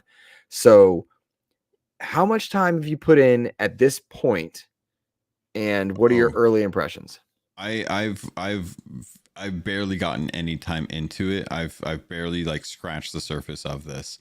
But man, I tell you what, the couple hours that I put in last night, were just so flipping cool, dude. The music, the graphics, like this was one of those ones where like I was sitting there thinking like, okay, I gotta download it on my Xbox. I'm gonna go ahead and just like boot it up, and then I'll have like, you know, maybe do some B-roll for it and stuff, and get a chance to kind of like have some impressions. And then I was like, no, you know what? This is a big screen TV game. So I moved it from my internal. I moved it to my my SSD card slot. I don't even the expansion slot. Yeah. And pulled that out. Went out to my Xbox in the living room. Slipped it in there. Turned on my Xbox. It was like, hey, do you want to use this on multiple consoles? I'm like, yes. Instantly had Warhammer on my other console. Man, that game. I've been playing in graphics mode with VRR. It is Gears of War and Doom had a baby, but the joy of like Space Marine, where it's like there's no jump. You don't jump when you're that big. You just dodge and then plow through things. And hacking away with that chainsword is by far one of the most satisfying things. And they have a parry system in there. This is one of the coolest parry systems. Most parry systems, they're like, here's an attack coming in and you have to hit the button. In this one, the Terminids, the parry system is like, there is a Terminid that is like jumping at you. And when you grab the mother and you slam him down on the ground and stomp him, and that creates a shockwave that pushes out all of the other ones that are on you. And I'm like, this is satisfying, dude. It is so satisfying. And that's not even like, that's not the only one. They have multiple types of like parries that you can do. And then they have parry shots where if you parry one of the bigger guys, you can parry him, and then you can take your pistol and right in the face, and it's just like bleh. That sounds like gory kills from Doom and Doom Eternal. Yes, but they also have the execution glory kill on its own little thing too. Oh, cool. So not only do you have like the parry shot, which is also like a really fun way to just deal a ton of damage to some of the turns, but they also have like the execution mode that when you actually like do the execution mode, it refills your armor because you have 3 plates of armor and you can take damage and it'll chunk away at your armor and you'll replenish your armor, but you don't replenish your health. You have stims and you have you have a glory mode, which is wicked fun, dude. You start glowing gold and you just, every slice, every shot, every damage that you deal refills your health as it's like it's an ultimate.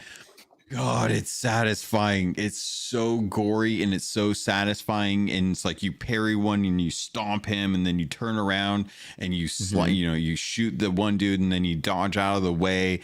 Oh, it's so much fun. It's like Xbox 360 with all of the graphics of like Gears 5 and the gameplay, the frenetic gameplay of the Doom game. And they still have all the weapons in there, but all the weapons, like they've got like the bolt shot and they've got the pistol, but they've added like grenade launchers and stuff to it. They've got like an auto rifle version of it. They've got the combat knife versus the chainsaw sword. It's like, it's all there. It's Space Marines and it's co-op. It's 3-person co-op too.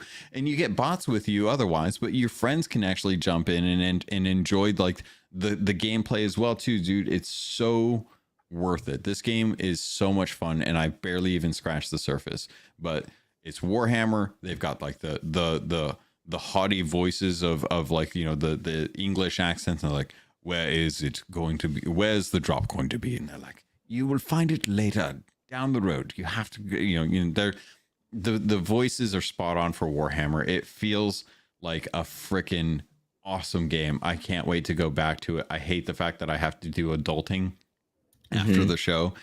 And I've already promised my friend that they could come over and do some Beat Saber because, dude, I'm just like sitting here like rocking back and forth in my chair thinking like, Luke, we need to play this game. Yeah. So we need to play this game. So in my mind, like, I don't want to play with anybody. It's a single player game, but you think it'll be enhanced? It'll be that much cooler by doing co-op? It's just like playing co-op in Gears 5, dude. I was playing with a chick and we finished Gears 5, which was ironic that the 5-year anniversary came up because it's such a good game. Holy crap, Gears 5 is such a good game. I've been enjoying the scratching the surface level of Space Hammer because it feels like Gears, like you're running around in a big suit of armor and you're beating the crap out of stuff and then you're dodging, you're dipping behind. There's no active what's active it called? Reload? No, there's no active reload, true. But there's no what is it? What with Roadie Gears? Run? No, there is a sprint and it feels heavy, dude. You are stomping as you're running. You can feel that. It feels like being in a Pacific Rim mech suit. It's wild. Oh, that sounds good. In the like the size of the Ultramarines compared to like the normal humans, you're just like, I will protect you, little humans. Get behind me. It's so cool. And then you see like the Terminus that you're fighting, and you're like, oh, these dudes are huge. These dudes are like my size. Like I can't imagine like having to go up against the alien queen from Aliens. Okay. But if you were like a Space Marine, you would be the size of the alien queen. And those are just like the normal grubs of this game. Like it is so cool. Rick Davis has a question for you. He asks, do enemies actually put up resistance, or is this more you're just fighting a huge like horde or a huge number, like a quantity versus quality type thing? That's a great question. So yes and no. So there are huge quantities of enemies that will flow in, and those are kind of like your normal like little guys that you'll just kind of chainsaw through. And this is where the Doom aspect comes in, because you only have like limited number of ammo, stims that you can, and grenades that you can go with. So you are most definitely going to have to use your chainsaw sword to be able to cut through a lot of the smaller guys, utilizing things like your parry to do ground slams for the smaller ones. But these alien queen sized dudes that you have to go up against, and there's I won't ruin it, but there's a great fight early in the game to kind of like kick off the game beyond the cold open and tutorial section. But the alien queen sized dudes that are like the normal grubs, they'll most definitely like put up their arms in front of their face and block your gunfire. and force you to go into close combat. So you will have to lock on to them, and you will have to like dodge their attacks, parry them. The parry window is good on normal, but it's not always like a reactable parry. There are just the fact that you can dodge or parry some of their attacks in general, but you are going to have to be tactical, and you can get overwhelmed. And thankfully, like in Gears, you can get downed, and your bots will come and actually pick you back up. So it's not always like you're effed if you get too low on health or something like that, or something. But you've also got to deal with the fact that there are terminids like on the outlier that will fire at you, and there's grunt versions of the dudes that'll do ranged attacks as well too. So you can't just expect all of them to come to you. You're going to have to shoot some from far away. You are going to have to dodge projectiles and stuff, and that's where the cover system that Gears has would have been cool, but not for this game, because you were an ultramarine, dude. You're just going to suck it up and take it and push through for the glory. And that's I want to go back and play it. I've been waiting for this game. It's doing exactly what I wanted this game to do. And playing on graphics mode with VRR on the big screen, my roommate came out and he's like, "What is this?" And I'm like, "This is Space Marine 2." He's like, "That looks good." And I'm like, He's like, "I don't play games, but my brother would probably play this." And I'm like, "It's fun." It's really fun. You should tell your roommate and his brother about patreon.com/Xbox Expansion Pass. Oh yeah, that's what I should do. Yeah. The rent isn't good enough. Yeah, that's it. Space Marine got a 84 on Metacritic, 83 on OpenCritic. It looks incredible. You clearly sold Dano in chat. He said he's going to buy the game. Rick Davis is struggling not to click that button. It looks like it's so good, which is cool. But I'm excited for you because I know how much you were looking forward to this one, and I know I'll snag it at some point soon, but it won't be like right away just because time and like, because Warhammer is not my game, I wasn't gonna do a like Ultimate Edition for myself for the 3-day early access. You know what I mean? But they did put out a roadmap that you guys were very excited about in our Discord. What was on that roadmap? Do you remember? Oh, should have prepped it beforehand. Yeah, but a lot of PvE stuff. People were stoked about that. I didn't even know it would be live service or something akin to it, because it's Warhammer. To me, it is that Xbox 360 game where you go through and just wreck shop. And Doom 2016 did this with its snap maps and stuff. This morning I played the old original Doom level, but in Doom 2016's guns and enemies. So like it all looked very old, but I was playing with the modern guns and stuff, and it was very cool. And so like there's a lot of ways to keep those games alive. Rick Davis in chat is saying one of those additions is the Horde mode, which does speak to me. Absolutely. Like anything with a Horde mode, I love. So like if a Space Marine's going to have that, and we're all just jumping around as these, whatever the ultra humans are called, like that sounds cool. That'll sell a game to me. Like that's exciting. That's exciting. So, I mean, it's just neat, man. I'm happy for you, and I'm happy for everybody that's excited for this one, because on the surface, this game should be a 7, right? It's an Xbox 360 era style. You're just a hulking monster of a guy messing down, hordes of enemies. The Warhammer IP is difficult to get into for a lot of people, and yet, boom, here we go. Like that's dope. That's dope. I really love it. So looking at season 1, there's a free update that's going to have ultra wide support, private PvE lobbies, battle barrage sparring arena. Because there's right now you can, when you're doing co-op, you can customize your ultramarine to, and dude, of course, there have already been images of people out there making like their weird wonky outfits, looking like the Marines, and it's like the Destiny players are already equating this to the new Titan. They're always like, "Oh yeah, we're 100% going to end up being cran eating Titans here, I and it's just I like, want oh my my god. Space Marine. Oh, I'm sorry. I want my Space Marine to look like Jason Momoa from the Minecraft movie. I think that's what my Space Marine should look like. Yep. Ooh, So look at that. they've already got season 2 planned out, new PvE missions, a new difficulty, and a new type of pistol with a new enemy type that they aren't going to be talking about. The season pass is going to have a new cosmetic pack, as well as the Dark Angels, which I know nothing about, but I can't wait. I'm totally cool with that. And then they've even got like season 3 and 4 kind of like set up for 2025, which honestly, I'm very curious. I think they're honestly waiting a little bit too long for that horde mode, but I think they're literally coming in hot with the completion of the game at the beginning of this. And if they're able to get season 4 in a year with new enemies, new weapons, new story modes, and they're actually getting like a horde mode built into this, this game is ripe, just like Gears of War, for a horde mode. And considering we don't know like when Gears E-Day is going to be coming out, a lot of people probably kind of like, okay, well, you know, we all love horde mode for Gears 5, but we've been playing it for a while. Like, we want something new. I think Space Marine 2 has a real fun opportunity to pull a horde mode in and have that kind of longevity that Gears 5 did. Dope.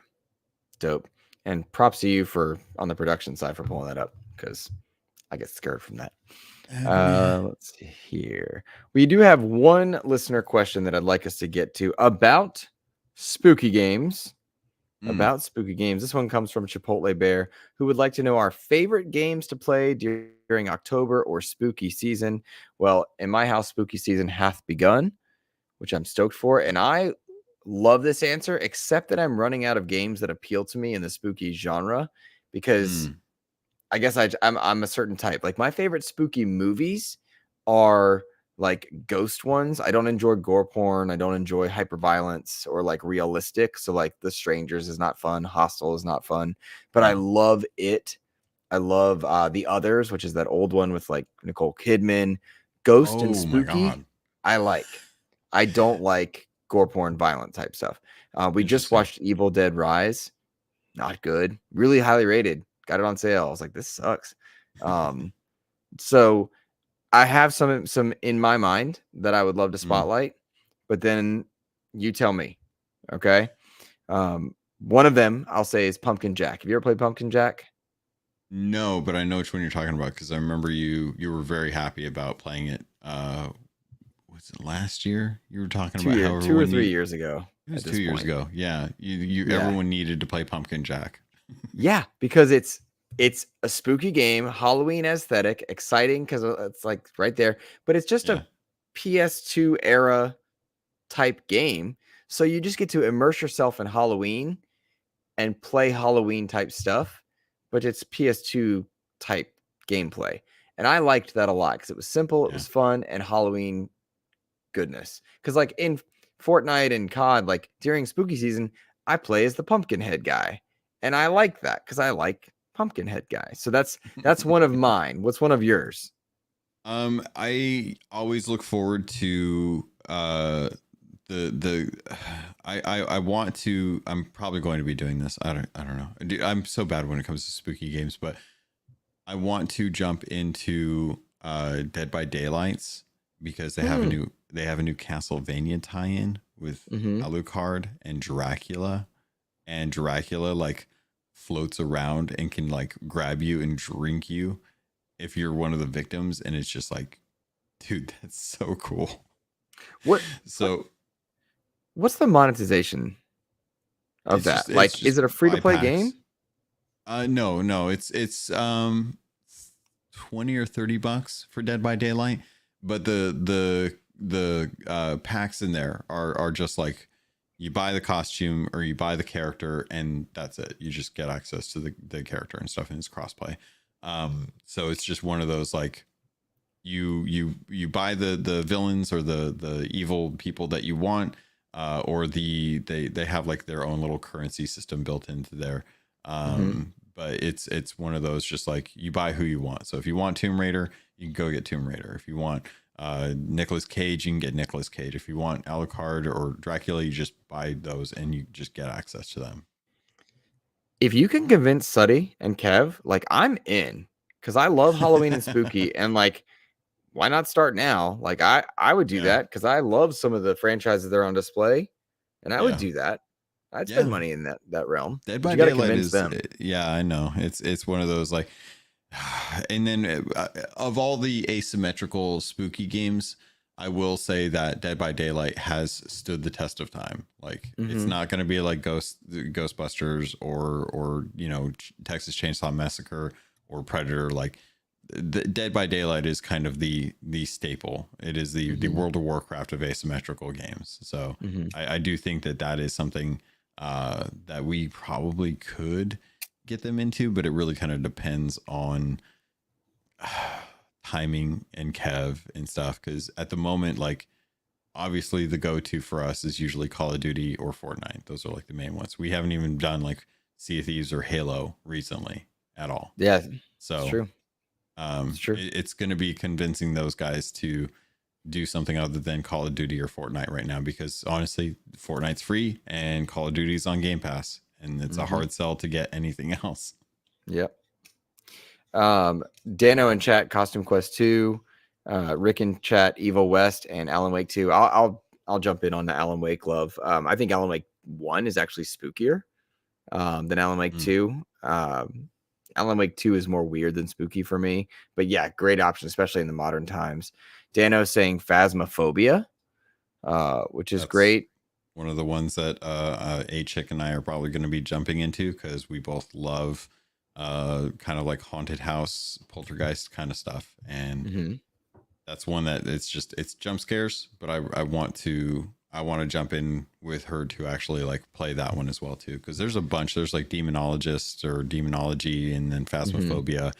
There's one that is it's not on console, and I really hope it comes to console, because it is a game where you are a mortician preparing bodies for burial, and the morgue that you're at is haunted, in a sense that it's like you turn around and the body you're working on is in a different position, or you have to go through a hallway to go into another room to pick up something that you need for like the embalming process. And the lights turn off. Okay. And it's like, I can't remember what the name of that game is, but that is very much one that I hope comes to consoles, because the Mortician's Assistant, thank you, Dano. That is one that I hope comes to console at some point, because that is a game that I watched streamers play, and I was getting creeped out because I was just like, okay, this is like the doors to an empty to the furnace are open in the room, and the room is open, but the lights are off, and you have to go turn on the lights before you can proceed.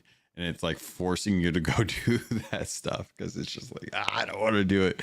But yeah, that is one that I think I would love to see like people jump into.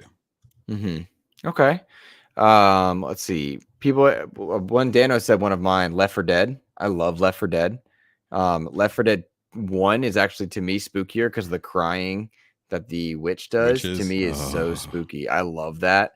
I was actually really disappointed with Left 4 Dead 2, because Left 4 Dead 1 was so dark. Like it was nighttime, everything. Left 4 Dead 2 was so bright and daytimey.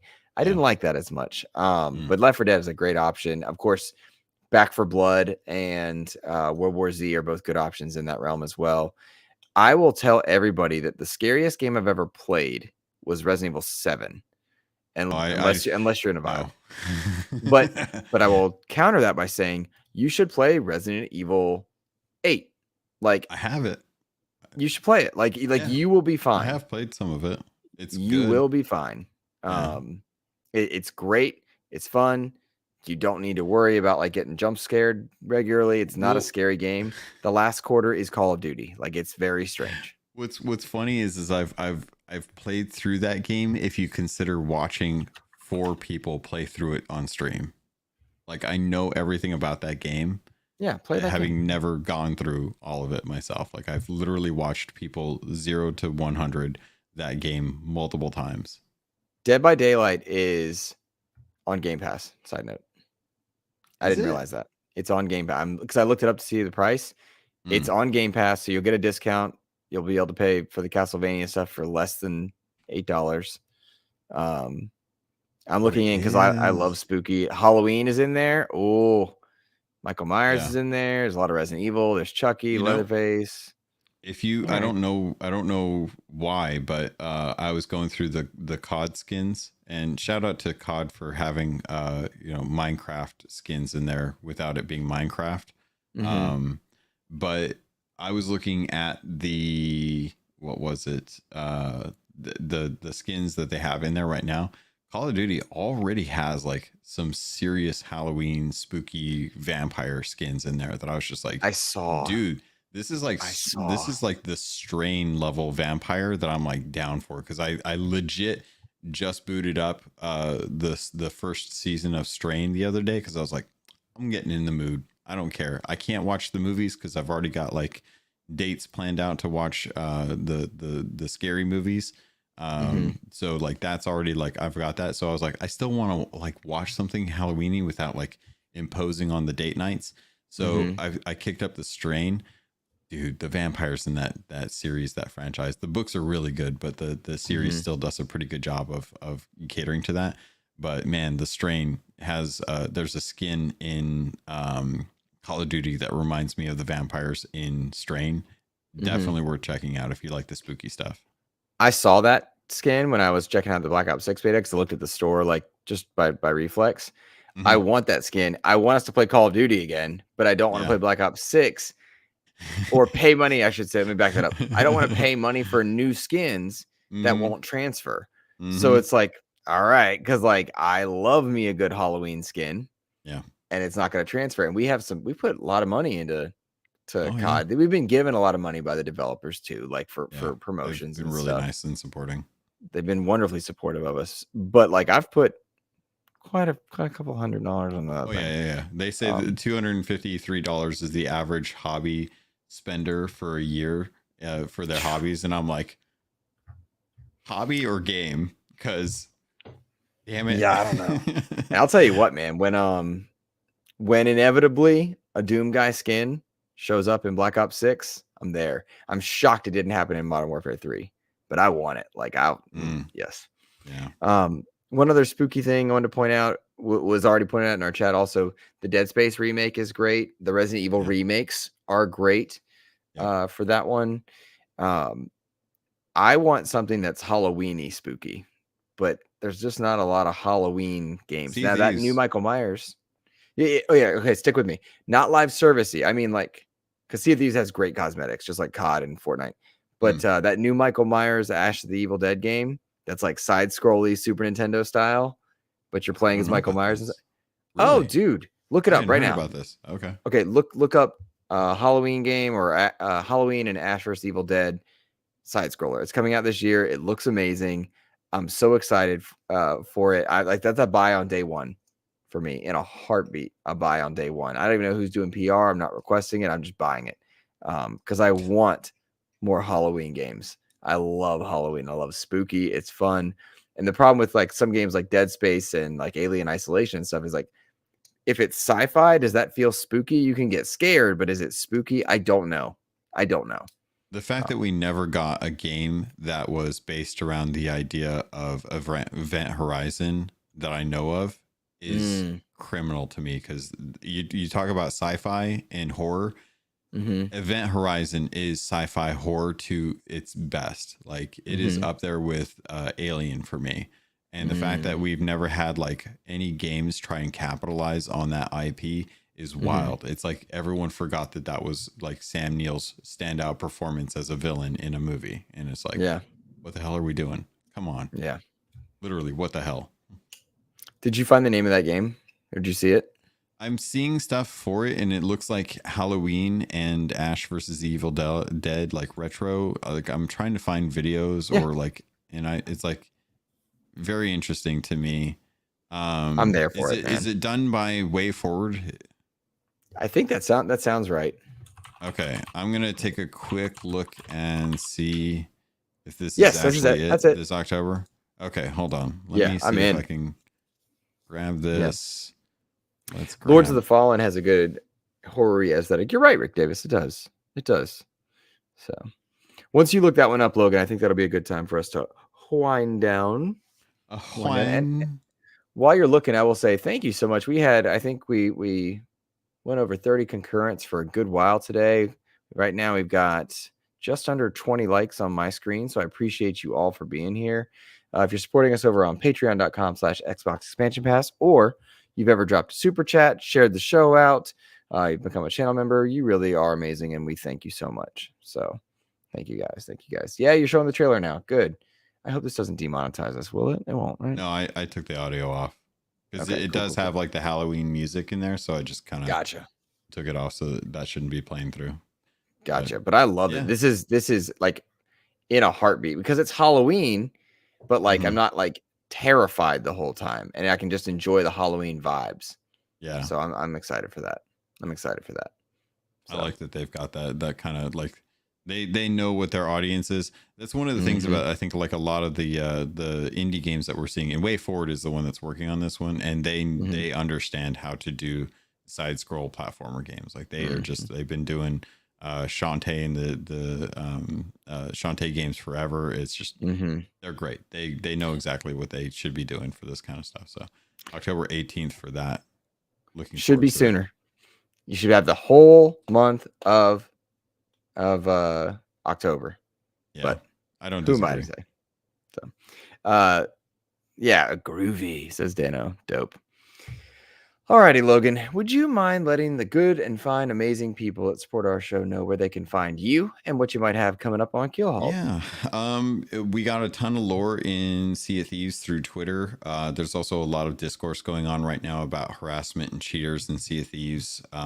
We are kind of in a point right now where we're just kind of in a lull as far as like story and content and whatnot. So Sea of Thieves, Keelhauled podcast, Sea of Thieves podcast that I do just for Sea of Thieves. It's probably one of my favorite games of all time, and I'm going to be doing my episode for that this weekend, so that it'll pop out on Monday. I took off last weekend just because holidays and not as much news.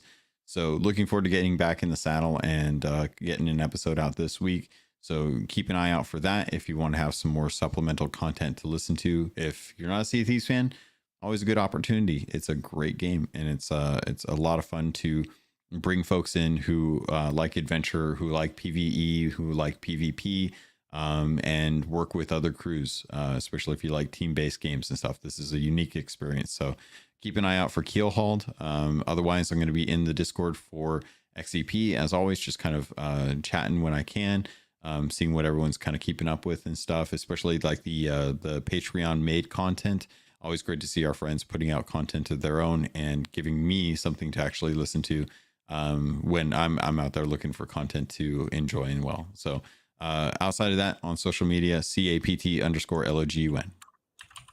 There you go, man. There you go.